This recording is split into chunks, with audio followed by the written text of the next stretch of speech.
Hey! So this is Necrosphere64. It is a small indie game. It's a precision platformer with Metroidvania elements, and there is the gimmick that everything on the moveset is controlled by two buttons. In the case here we're using the controller, so it's gonna use the shoulder buttons. So yeah, let's start in 3, 2, 1, go. At the beginning here we can only move left and right. You cannot jump, cannot shoot, can't do anything. And the objective is to collect at least 12 of those red orbs, because there are sections in the game that are gated behind a certain amount of collectibles. So yeah. Let's try to get a decent run here. Because he says that it immediately fails. I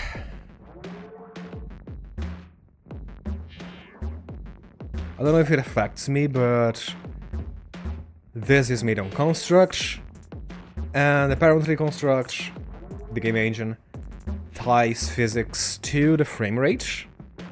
And I do not know if having 75 FPS like I have here on my native display is messing up with physics and making the game harder than it should be. But the game is completable, don't worry.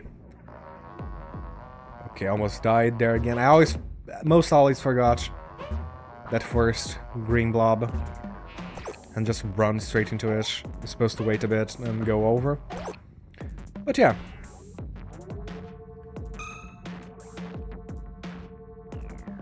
I'm gonna be reaching...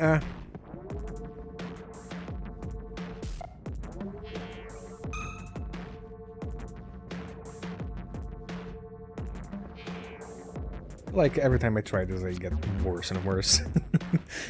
So yeah, grabbing the first collectible here. First upgrade, that is the double tap to shoot. And with that comes the issue that, hey, it's a double tap. And since it is the same button as you used to move, sometimes you cannot activate. And you're gonna fail whatever you're trying to do.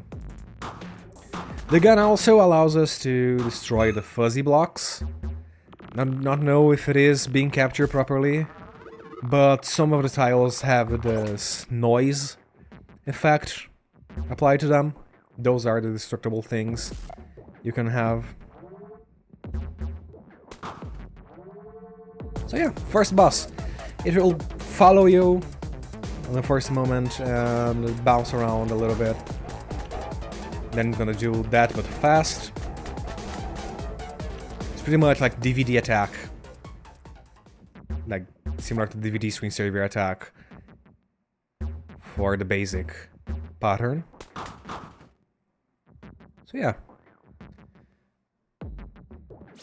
Thankfully, deaths on this, on isolation, are not very costly.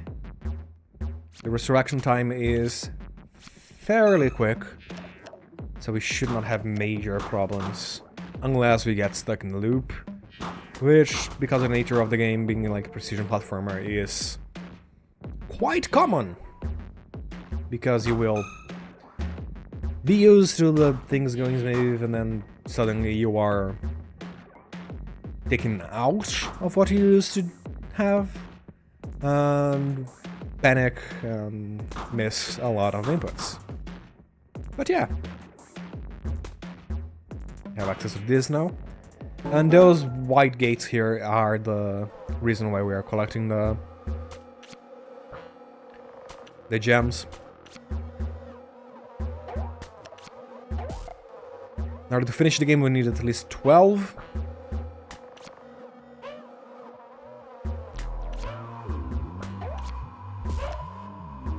Damn it. Again. You do one mistake and then you get into a loop of failure.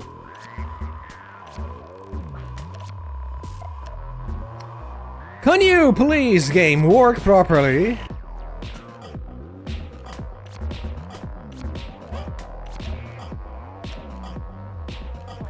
By the way, if you wanting to try this, please learn it on keyboard.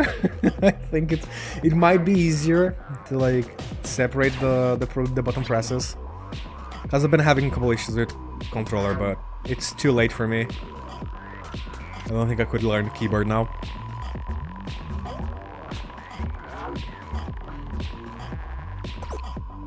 Or like try to find a clicker controller. The one using is a bit mushy, the shoulder buttons.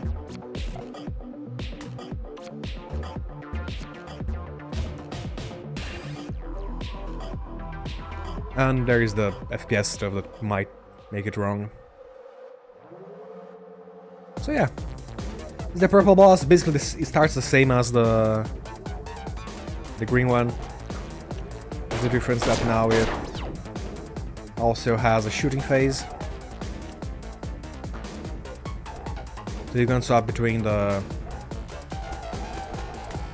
fire phase and the DVD phase a little, like one after the other. There's pretty much no RNG in the game. Everything set patterns, everything responds to you in a specific way. So if you do the exact same paths, the exact same movement every time, you're gonna have the exact same result, which makes this game be purely execution. Does not make it easier though, but still. You're not gonna be failing because, oh hey, the game decided that I should die here. It's all the player's fault if you're messing things up.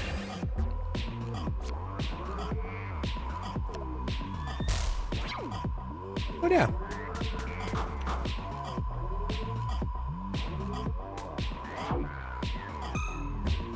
It's a chill game most of the time. You know, nothing very complex. It absolutely requires a bit of execution for some spots like that, but otherwise it is a quick game to pick up, and I'd argue a decent-ish first speedrun if you're looking at getting into it. Let's stick in the corner there a little bit. There we go.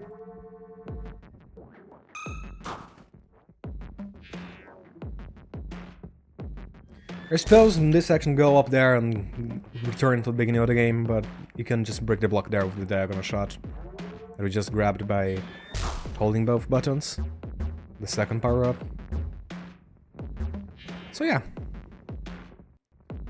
And we do have 11 orbs already, which means that we are set to go here and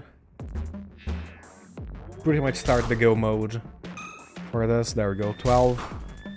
Supposed to go around, but you can diagonal shot this and shortcut through here. There we go, now we have nothing in our way till the end of the game. Just the stages themselves, no gates, no barriers. In the water there, every time you press the button you can get a little bit of upward momentum. God damn it. This is very tight timing. For whatever reason I've been not getting it very consistently. Come on, can you? There we go.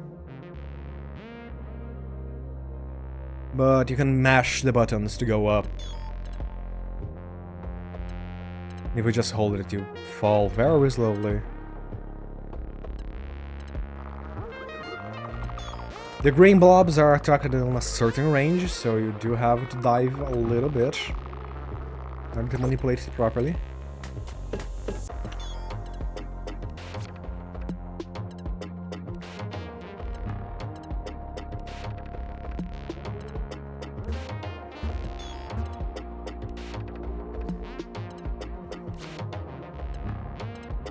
Upon the recording of this video, We're waiting on the 1.5 version of the game. It's currently on 1.4. And I'm gonna see with the other runners how much the routing changes. If it ends up changing too much, I'm not gonna update, I'm just gonna run the 1.4 for the marathon.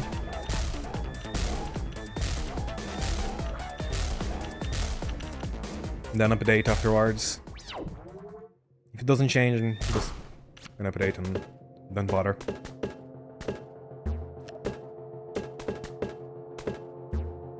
Gonna grab the last upgrade here, that it is the shotgun. Shotgun breaks through multiple blocks and has a very big recoil, which allows us to kind of fly a little bit. If we don't fail to double tap and end up moving instead of recoiling. Because yeah, that can happen.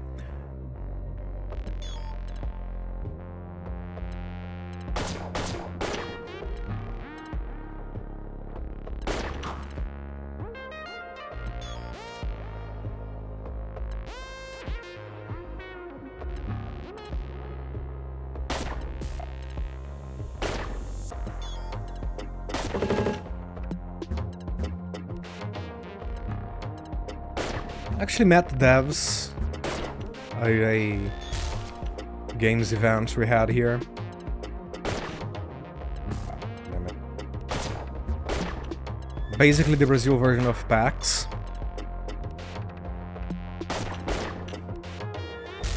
And they're all very nice people. Super stoked to be showcasing this, if I get the opportunity, on a marathon. Because they definitely need a little bit more eyes on the small studio.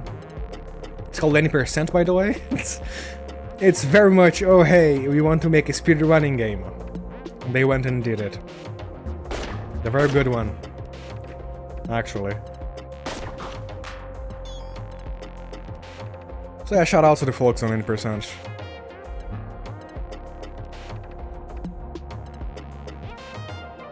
I'm gonna go back up here. Come on.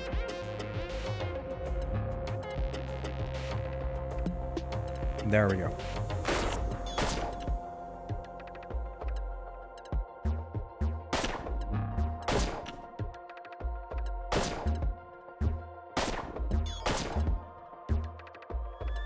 If everything goes well, I think it is gonna be like a 15, maybe, if I don't fail it miserably at the last boss. I'm gonna go back here, the section we were on the green boss, come on.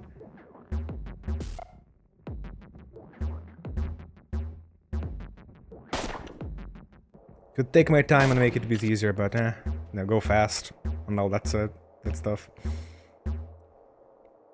So I'm gonna go here for the red boss. I'm gonna reposition myself because I need to mash a little bit here.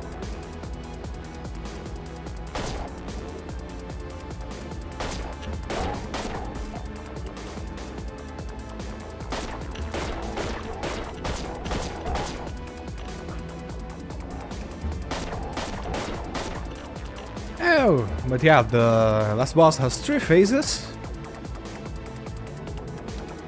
Second one, you have the destructible floor there. Wait for it to do the faster attack. You can manipulate the positioning. The last one is just a fast DVD attack non-stop. I have to pay attention for the angles. I'm gonna mostly stick to one side and avoid it when it is bouncing towards me.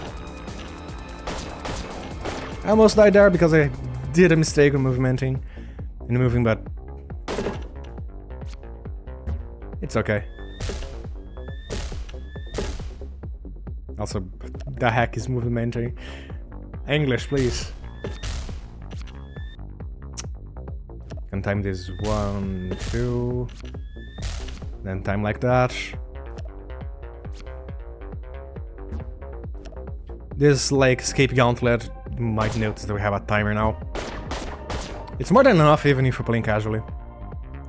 This room here is the worst. Did it first try. Great. Oop, oop. Missed. Up. Nope. There we go. Perfect. Wasted a bit of time, but no big deal.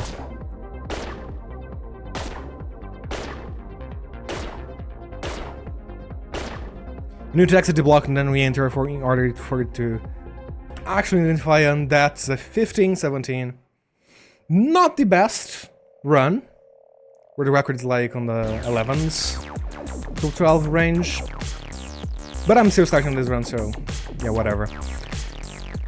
And it does have a built-in timer, as mentioned before. And after the credits go here, we're gonna see how we did with IGT. Very good, nice, and very good soundtrack. Hopefully it recorded well and didn't mute the microphone, because I have been done that before. And after the 2024 here, here's our stats for this run, which is a 15, 16, 25 deaths, and 12 out of 16 collectibles. So yeah, this is Necrosphere64, and hopefully I can see this on a marathon. Would it be great to showcase this?